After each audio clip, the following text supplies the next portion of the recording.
संबंध एक सहारा होता है जीवन का, और संबंधी वो होते हैं जिनसे आवश्यकता पड़ने पर सहायता मांगी जा सके, जिन पर विश्वास किया जा सके कि बुरे समय में वो हमारे काम आएंगे। कभी ऐसा भी हुआ होगा कि आपके पास कोई सहायता मांगने आया हो, या ऐसा भी हो सकता है कि आप किसी के पास सहायता मांगने गए हो। परंतु प्रश्न ये उठता है कि क्या केवल किसी के मंतव्य में उसकी सहायता इसीलिए कर देनी चाहिए क्योंकि वो आपका संबंधी है? अब आप कहेंगे कि ये कैसा प्रश्न हुआ? तनिक सोचिए, एक अस्त्र बनाने वाला जब अस्त्र बनाता है तो ये अस्त्र किसको देना है उसका अधिकार उसी के पास होता है। वो चाहे तो ये अस्त्र किसी को भी दे सकता है, वो एक सैनिक को भी दे सकता है या एक डाकू को भी, और यही अस्त्र दो भिन्न कार्य कर सकती है। यदि डाकू के हाथों में आ गई तो उसका भय दिखाकर वो लोगों को लूटेगा, निरपराधों का रक्त बहाएगा। सहायता करने वाले की भी अवस्था ऐसी ही होती है। इसलिए किसी की सहायता करने से पूर्व यह विचार कर लेना आवश्यक है कि किसे क्या, कब और कितनी सहायता देनी चाहिए कि उसका दुरुपयोग ना हो। यदि आपकी सहायता से कोई अधर्म हुआ तो उसके उत्तरदायी आप ही होंगे। तो युद्ध में आप किसका समर्थन करेंगे वासुदेव, हमारा या पांडवों का?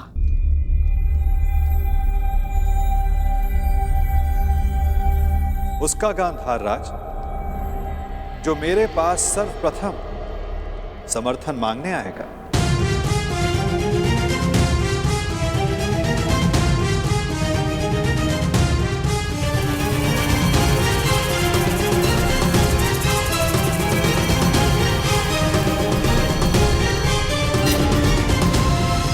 आगे बढ़ो दुर्योधन।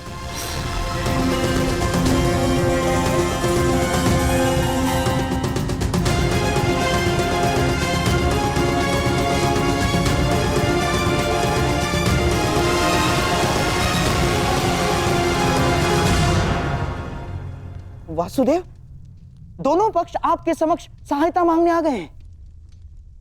बताइए, आप किसका पक्ष लेंगे?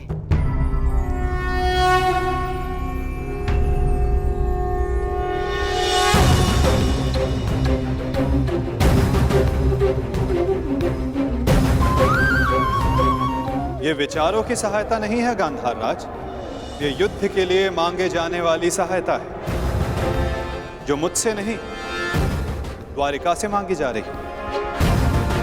यह हस्तिनापुर और इंद्रप्रस्थ का विवाद, इसलिए धर्म के नाते दोनों राज्यों के प्रतिनिधि को द्वारिका आना होगा।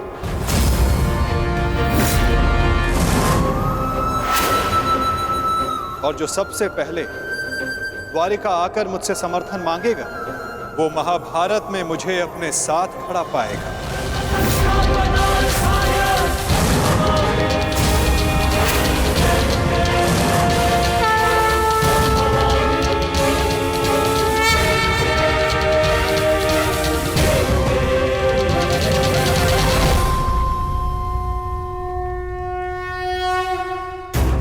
कुछ समय पूर्व कन्या पक्ष की ओर से आपने मुझे कुछ भेंट दी थी गांधार राज।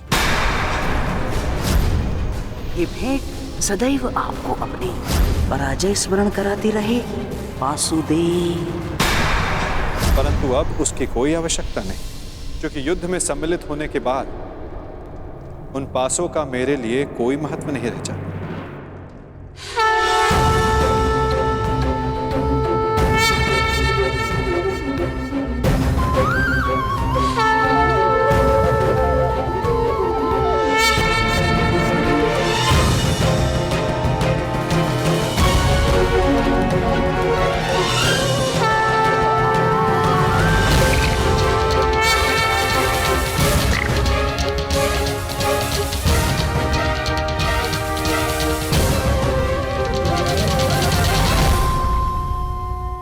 वैसे भी ये चौसर का खेल नहीं है गांधार राज।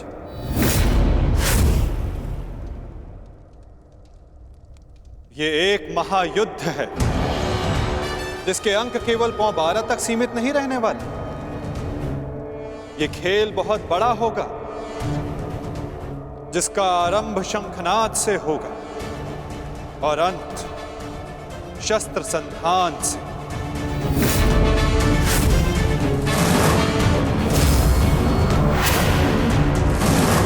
न्यायानाम् अधिकाराणां प्राप्त्यर्थं साम्राज्यार्थं योग्यस्य वा अयोग्ये बन्धमिदं सत्याकृतयोः।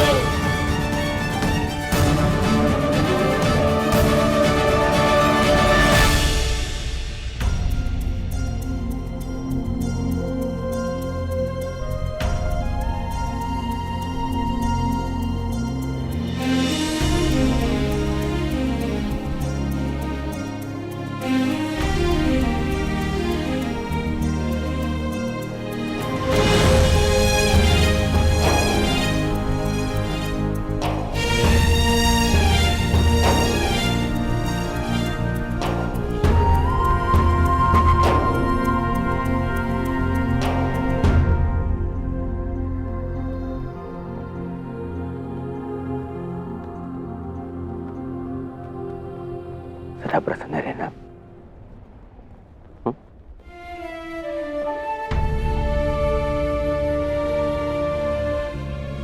तुम्हें उसकी चिंता करने की कोई आवश्यकता नहीं है युवराज दुर्योधन।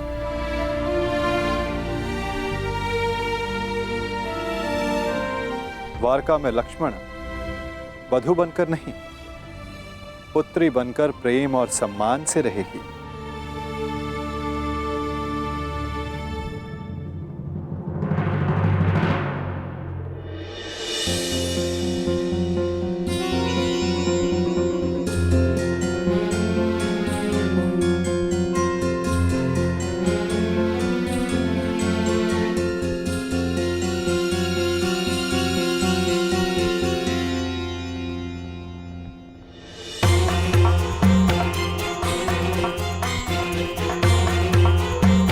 लगता है दुर्योधन विवाह की रीतियों को पूर्ण करने में थोड़ा संकोच कर रहा है।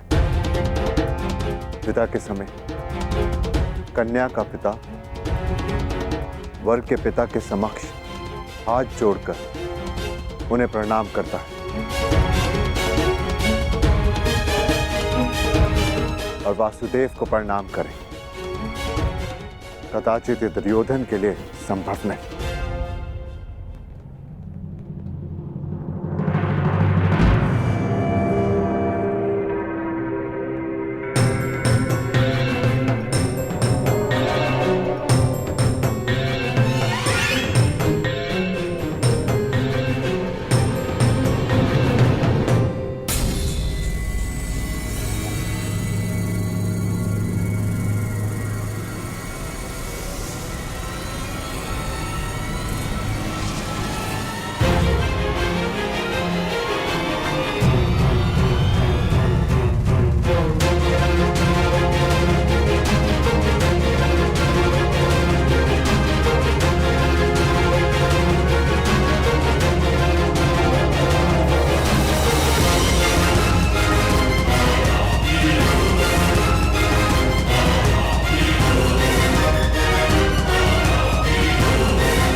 मेरी पुत्री से कोई भूल हो जाए तो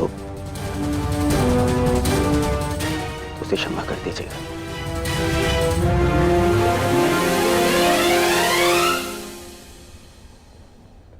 तुम्हें ये कहने की कोई आवश्यकता नहीं दुर्योधन।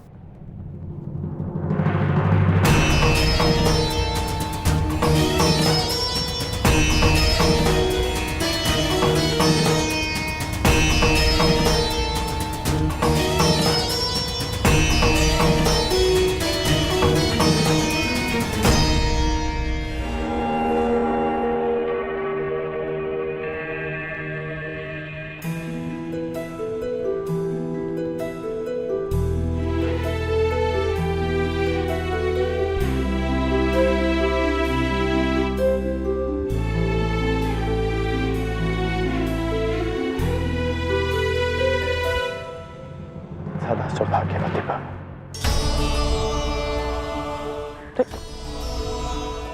ये क्या कर रही हो तुम? मांगने वाले को देने वाले के चरणों में झुकना ही पड़ता है ना काकाश्री। क्या मैं आपसे कुछ मांग सकती हूँ?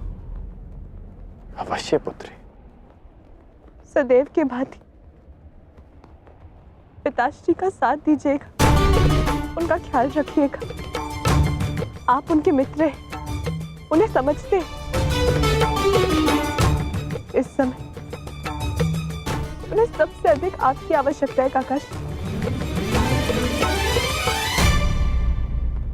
मैं तो सदा तुम्हारे पिता के साथ हूं, परंतु जो तुम्हारे पिता ने किया उस युद्ध में, वस्त्रहरण में, मैं उसे क्षमा नहीं कर पाऊंगा।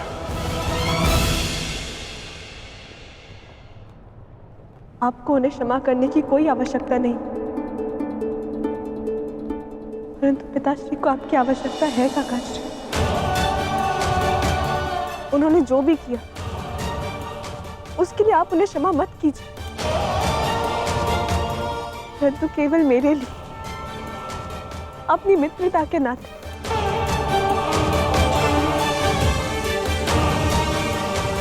उन्हें एक अवसर और दे दीजिए।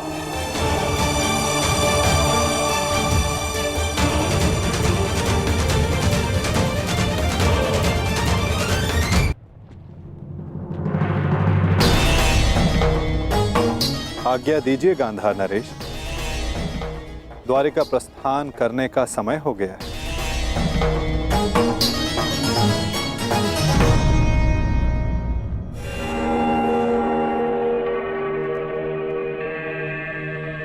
और हां, मुझे प्रतीक्षा रहेगी कि द्वारिका में सर्वप्रथम मेरे समक्ष समर्थन मांगने कौन आएगा।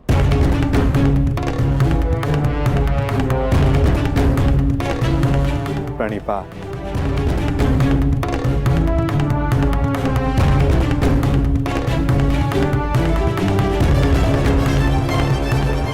कृष्ण का समर्थन पाने के लिए पांडवों से पूर्व हमें द्वारका पहुंचना होगा, चाहे कुछ भी हो जाए। चाहे कुछ भी हो जाए, वासुदेव कौरवों के पक्ष में नहीं जाना चाहिए। चिंता मत करो भी, वासुदेव का समर्थन हमें ही मिलेगा। दुर्योधन से पूर्व मैं जाऊंगा वासुदेव के पास। तो ठीक है ज्येष्ठ, मैं भी आपके साथ चलूंगा। नहीं भी, तुम्हारी आवश्यकता यहां पर है और मैं चाहता हूं कि तुम और अर्जुन यहां रहकर अपने अनुजों और द्रौपदी की रक्षा करो। द्वारका के लिए मैं प्रस्थान करूंगा।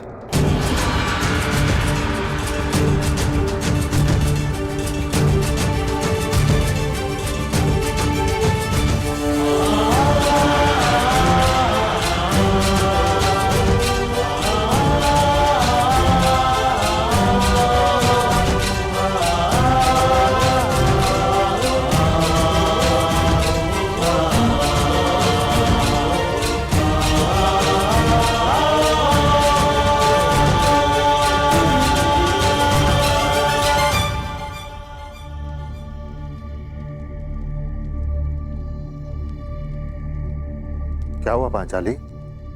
मैं आपकी इस यात्रा में बाधा नहीं बनना चाहती आर्य, परंतु मुझे ये लगता है कि आपका द्वारका जाना उचित नहीं है।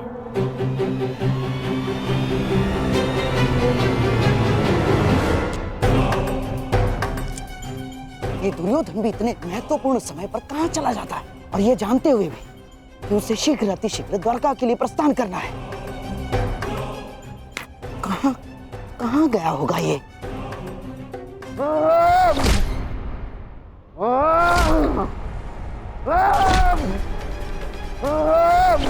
दुर्योधन! दुर्योधन! ये क्या कर रहे हो तुम? स्वयं को चोट क्यों पहुंचा रहे हो दुर्योधन? जो चोट मुझे पहुंची है उसके समक्ष कुछ भी नहीं है। छोड़िए मुझे। अरे पर क्रोध किस पर है तुम्हें? अपने आप के ऊपर है, स्वयं के ऊपर है।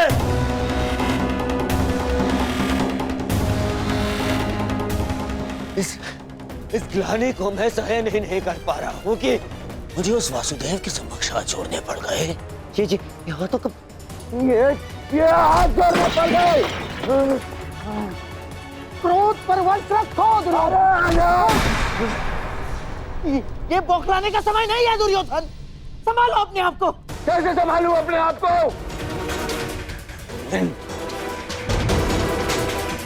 इन हाथों को मैंने उस चलिए कृष्ण के समक्ष जोड़ा था, इन हाथों को। परंतु अब ये भूल दोबारा नहीं होगी। दोबारा नहीं होगी क्योंकि अब इन हाथों का अस्तित्व ही नहीं रहेगा। इन हाथों का अस्तित्व ही मिटा दूंगा मैं। इन हाथों की आवश्यकता है अभी दुर्योधन। युद्ध में शत्रु का वध करने के लिए मूर्ख मत बनो। पर यही हाथ शत्रुओं के सामने जोड़ने पड़े ना मामाश्री। यही हाथ।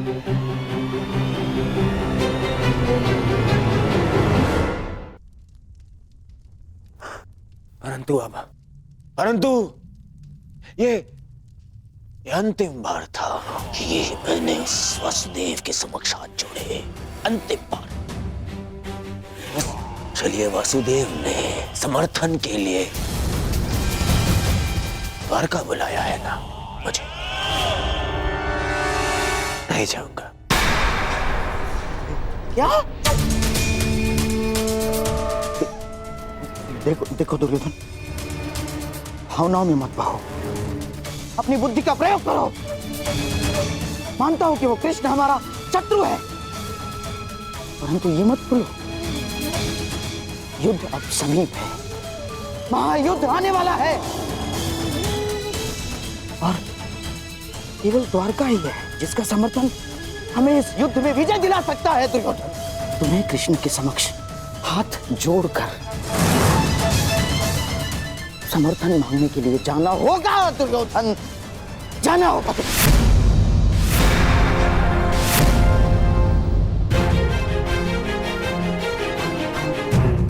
आपने सुना नहीं मैंने क्या कहा? मैंने कहा मैं उस कृष्ण के समक्ष हाथ नहीं छोड़ूंगा। नहीं जाऊंगा तो नहीं जाऊंगा। उसे पांडव को समर्थन देना है ना, दे दे। मैं केवल इतना जानता हूं कि मैं उस कृष्ण से समर्थन की भीख मांगने के लिए नहीं जाऊंगा। परंतु ऐसा क्यों? ज्येष्ठ का द्वारका जाना उचित क्यों नहीं है? इन्हें शीघ्र ही निकलना चाहिए। यदि हम समय पे द्वारका नहीं गए तो दुर्योधन को वासुदेव का समर्थन मिल जाएगा। और तुम ये मत भूलो कि मैं कुछ नहीं भूल रही हूँ वृकोदर, ना अपने खुले केश, ना ही अपनी प्रतिज्ञा और ना ही वो अपमान।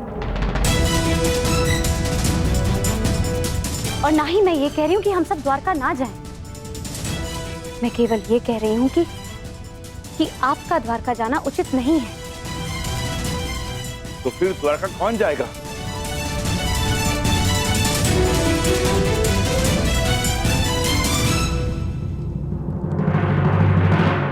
आर्य अर्जुन जाएंगे। परंतु अर्जुन क्यों?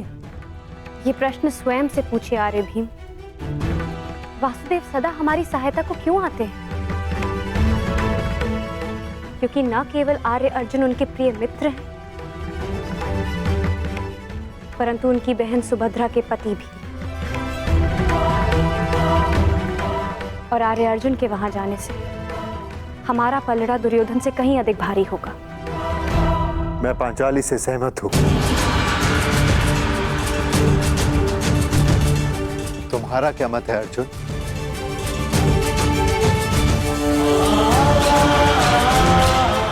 आज्ञा दीजिए ज्येष्ठ, ताकि मैं यात्रा के मंतव्य को कुशलता से पूर्ण कर सकूं।